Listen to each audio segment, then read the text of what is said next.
বল বল হরি বল হরি বল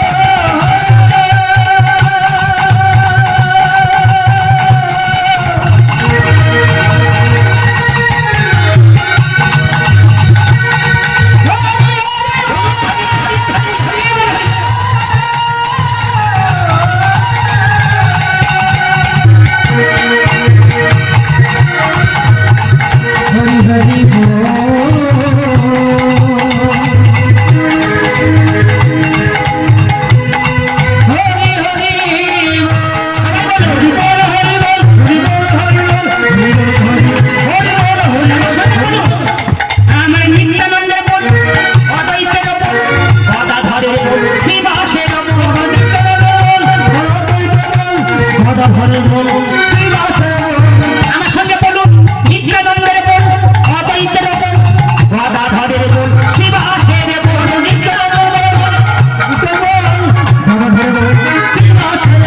নিত্যানন্দ নিত্যানন্দ সকলার মনে আনন্দ নিত্যানন্দ নিত্যানন্দ সবার মনে আনন্দ নিত্যানন্দ নিত্যানন্দ সবার মনে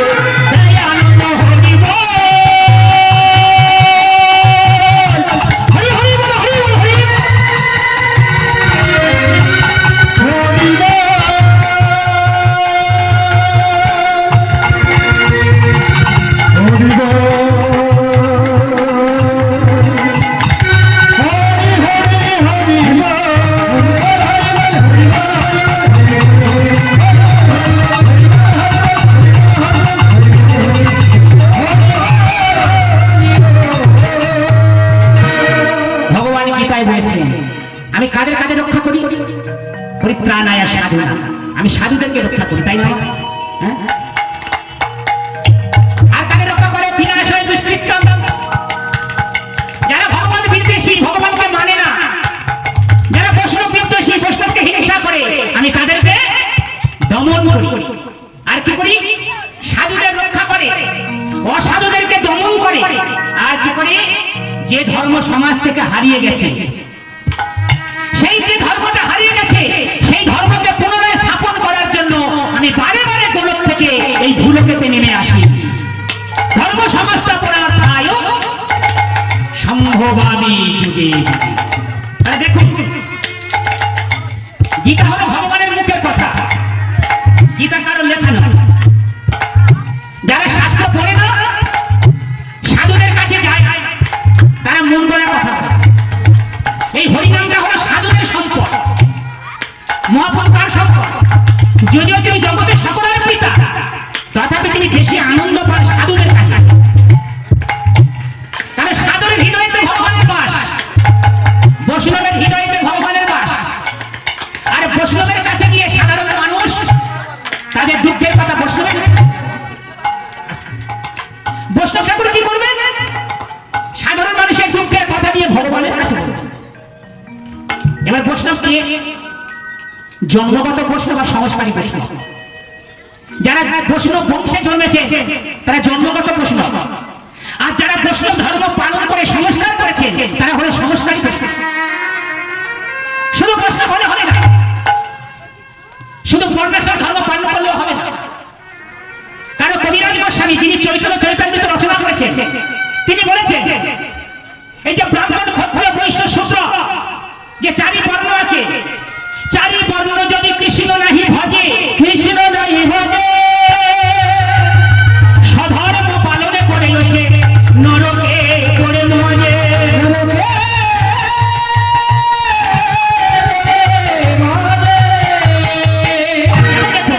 ব্রাহ্মণ ব্রাহ্মণ ধর্ম পালন করছে, ক্ষত্রিয় ক্ষত্রিয় ধর্ম পালন করছে, বৈশ্য বৈশ্য ধর্ম পালন করছে, শূদ্র শূদ্রের ধর্ম পালন করছে। খুব ভালো কথা, এটাকে বলে বর্ণাশ্রম ধর্ম। কিন্তু তারা যদি কৃষ্ণ ভক্ত না, তারা যদি কৃষ্ণের সেবা না করে, তারা যদি ভগবানের সেবায় যুক্ত না হয়, তাই কবিরাজ গোস্বামী বলছেন চারি বর্ণ যদি কৃষ্ণ নাহি ভজে, স্বধর্ম করে বসে নরকে পড়ে মজে। সেই জন্য শুধু বৈষ্ণব বাড়ি জন্মালে বৈষ্ণব হওয়া যায় না, ব্রাহ্মণ বাড়ি জন্মালে ব্রাহ্মণ হওয়া যায় না। তারা বংশগত ব্রাহ্মণ বৈষ্ণব হতে পারে, কিন্তু কর্মটা যদি ব্রাহ্মণের মতো না হয়, কর্মটা যদি বৈষ্ণবের মতো না হয়, তাহলে তার সেবায় ভগবান কোনোদিন সন্তুষ্ট হবে।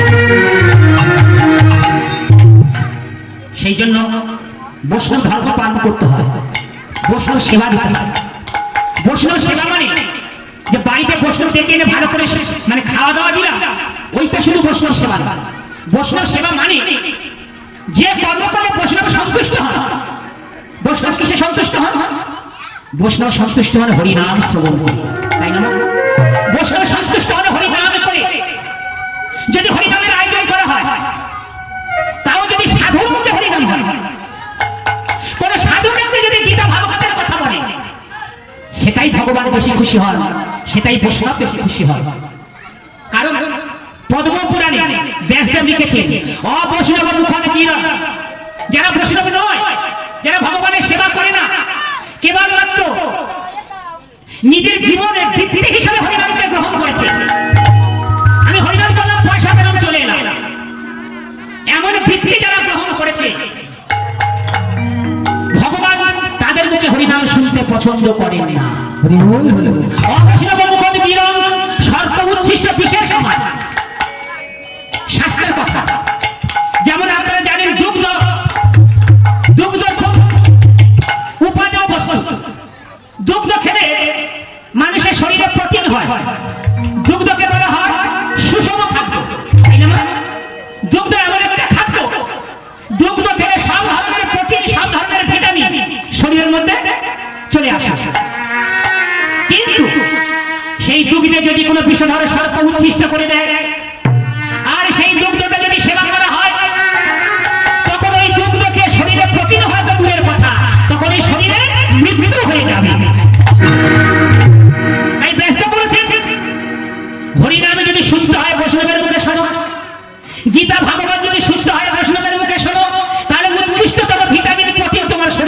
প্রবেশ করবে। আর অবশ্য ঘটে দিয়ে যারা কেবলমাত্র বৃত্তি অনুযায়ী হরিনাম করছে তাদের মধ্যে হরিনাম শোনা আর সর্বোচ্ছিষ্ট বিষ সেবা করা দুটোই সমান হয়ে যায়। সেই জন্য এটা আমার জন্মস্থান, আমি এখানে জন্মেছি, এখানে বড় হয়েছি, এখানে পড়াশোনা করেছি। আজকের বড় সৌভাগ্য যে আমি আমার সেই জন্মস্থানে হরিনাম করার একটা সুযোগ পেয়েছি। এটা ভগবানের কৃপা, তিনি সুযোগ করে দিয়েছেন আমার এক আত্মীয়র মাধ্যমে। যাই হোক, এবং ভগবানের প্রেমময় সেবায় যুক্ত আছে। যারা ইস্কন মায়াপুরে গেছেন, শ্রীরাম মায়াপুরে গেছেন, তারা ইস্কন মন্দির দেখেছেন।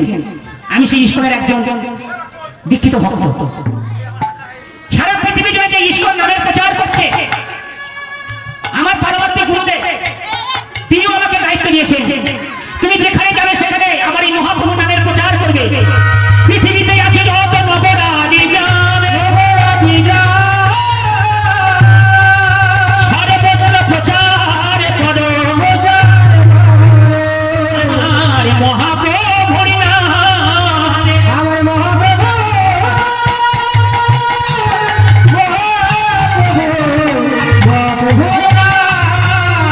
বলে জানে দেখে তারে কহো কৃষ্ণ উপদেশ, আপনি গুরু হয়ে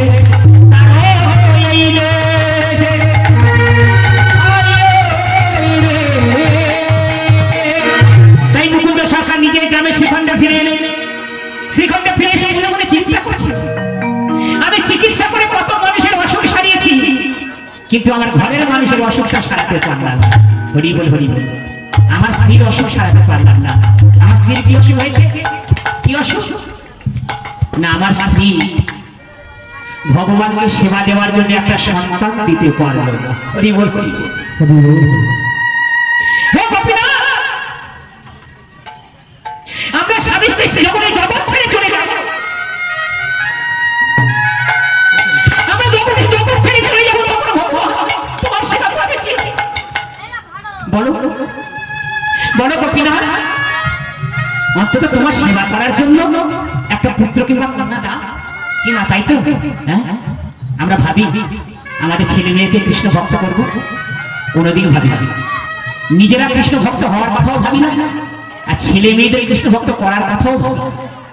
কিন্তু একবার ভেবে দেখেছি, এই যে মন্দিরটা তৈরি করা হয়েছে, হে গোপীনাথ, যদি তুমি আমার বংশে ছেলে কিংবা মেয়ে না দাও, তাহলে তোমার সেবা দেবে কে? তুমি তো নিজেই বলেছো, বলে ভক্তই আমার মাতা পিতা, ভক্তই আমার মাতা পিতা, বলে ভক্তই আমার গুরু, ভক্তই আমার গুরু, আর ভক্তই আমার নাম রেখেছে বাঞ্ছা করে তরু, বাঞ্ছা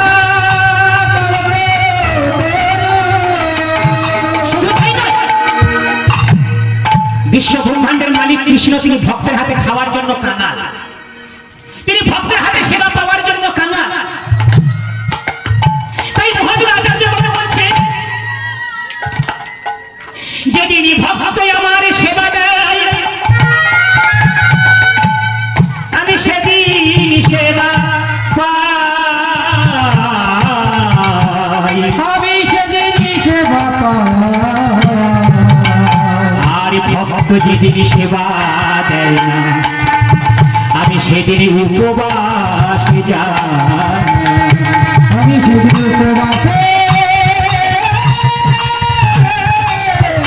উপবাসে যাই। তাই ভক্তকে বড় ভালোবাসি আমি, যে আমার ভক্ত হয় আমি তাকে রক্ষা করি, যে আমার ভক্ত হয় তাকে আমি মনে করে রাখি।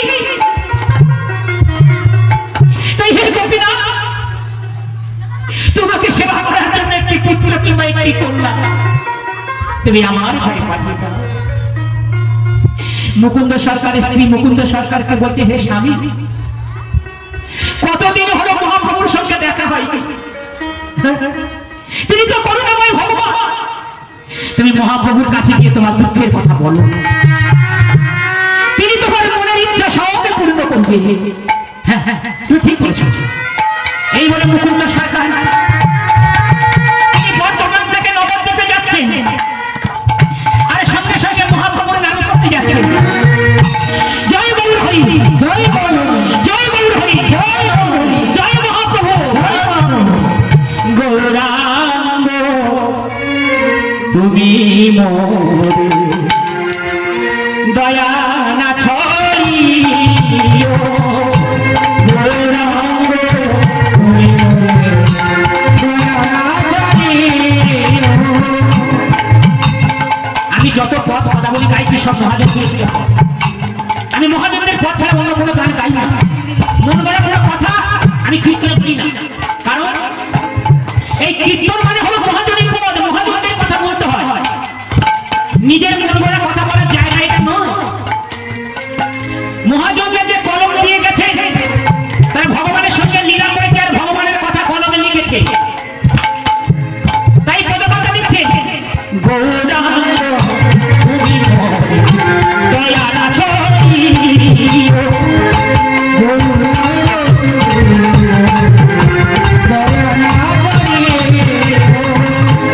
আপন প্রিয়া রানা, আপন প্রিয়া রানা। এই জগতে আপন বলতে আমরা কাকে বুঝি? আমরা আপন বলতে বুঝি স্বামী ভাবে আমার স্ত্রী আমার সবচেয়ে বড় আপন, স্ত্রী ভাবে আমার স্বামী আমার কাছে সবচেয়ে বড় আপন, তাই না বাবা? ছেলে মেয়ে ভাবে আমার বাবা আমার কাছে সবচেয়ে আপন, এরা আপন। কিন্তু প্রকৃত আপন সেটা কবে বোঝা যাবে? যেদিন দেহটা থেকে প্রাণ পাখি উড়ে চলে যাবে সেদিন বোঝা যাবে কে কত আপন। নিজের স্ত্রী 2 দিনের জন্য চোখের জলে ফেলবে, ছেলে মেয়েরা পিতা মাতার জন্য শ্মশানে ঘাটে পর্যন্ত যাবে, আর বন্ধু বান্ধবরা শুধু এই জীবনের জন্য বন্ধু হবে। কিন্তু আমরা যদি ভগবানকে আপন রূপে গ্রহণ করি, শুধু এই জন্মে নয়, জন্মে জন্মে প্রতিটা জন্মে তিনি আপন বন্ধু হয়ে থাকবে। আপন করিয়া চরণে রাখিও,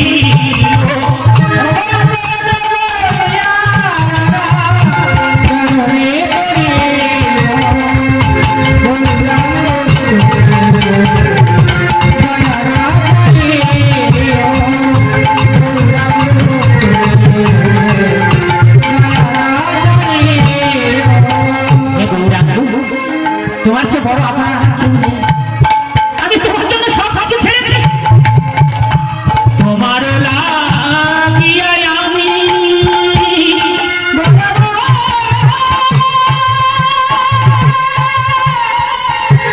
হরি বল, হরি বল, হরি বল, হরি বল।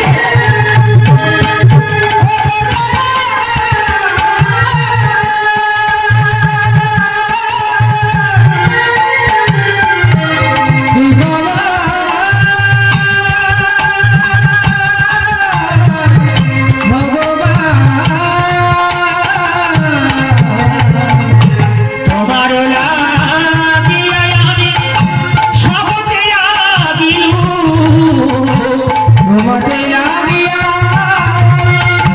সবতে আগিলু।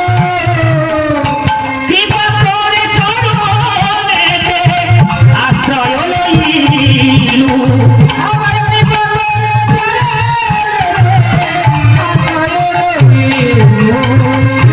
গৌরাঙ্গ তুমি মোর দয়া না ছড়িও, গৌরাঙ্গ তুমি মোর দয়া না ছড়িও।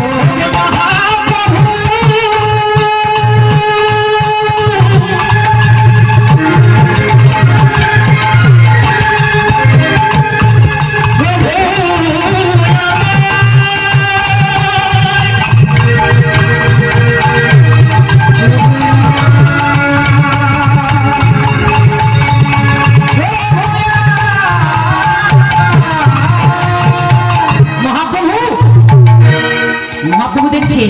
মুকুন্দ আনন্দ করতে করতে আসে। মুকুন্দ, কতদিন পরে এলে বাবা, ভালো আছো তো? মুকুন্দ বলছে প্রভু আমি ভালো আছি, কিন্তু আমার স্ত্রী ভালো নেই। কেন? তোমার স্ত্রীর কি হলো? প্রভু, আপনি তো অন্তর্যামী, সকলেই জানেন। কি ভগবান সব জানেন আমার? তবু আপনার জিজ্ঞাসা করছেন? ও হ্যাঁ, বুঝেছি। সেই সময় মহাপ্রভু পান খাচ্ছিল, তাম্বুল খাচ্ছিল। পান চিবাতে চিবাতে মহাপ্রভু উচ্ছিষ্ট প্রসাদ বার করে দিয়ে বলছেন, মুকুন্দ, এই চর্বিত প্রসাদটা তোমার স্ত্রীকে খাওয়াবে। দুইটা কাজ আছে। বলে কি? এক, তোমার স্ত্রীর গর্ভে কৃষ্ণ ভক্ত সন্তানের জন্ম হবে, আর দুই, তোমার স্ত্রীর শরীরের মধ্যে যত অসুখ আছে সেই অসুখগুলো সবে দূর হয়ে যাবে। ভগবানের প্রতি বিশ্বাস আছে। দৈন আত্মনিবেদন, ভক্তিত্বে বরণ, অবশ্য রক্ষিবে কৃষ্ণ বিশ্বাসে পালন। ভক্তের অনুকূল করিবে গ্রহণ, ভক্তের প্রতিকূল করিবে বর্জন। সরমুদায় শরণাগতি হইবে যাহা, অবশ্যই রক্ষিবে তাদের নন্দ কুমার।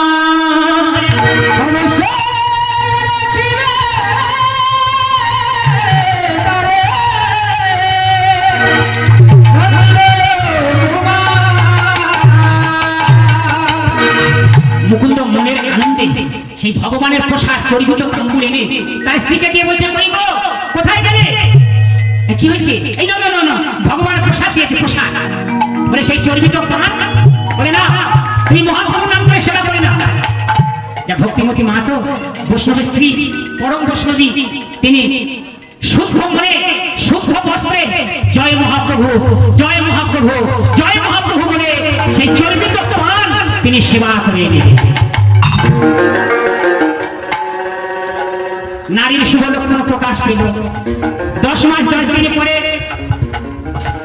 পাড়া প্রতিবেশী রমণীরা সচিকার ঘরে নিয়ে গেলে দেবতারা স্বর্গ থেকে পুষ্প সৃষ্টি করছে। এদিকে সচিকার ঘরে মায়ের গর্ভ থেকে একটি সন্তানের জন্ম হলো। শুভ দিন শুভক্ষণ,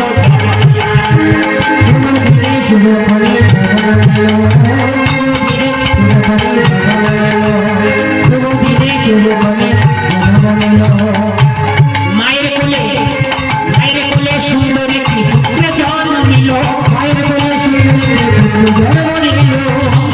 নারী বলে বলো হরি হরি, শঙ্খ বাজাও নারী বলে বলো হরি হরি, জন্ম নিল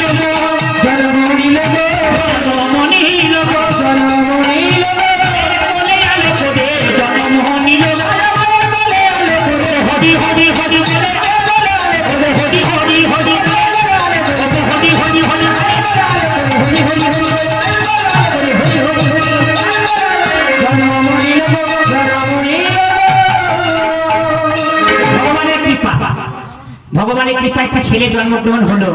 বাবা মা আদর করে নাম রাখলো রঘুনন্দন, রঘুনন্দন।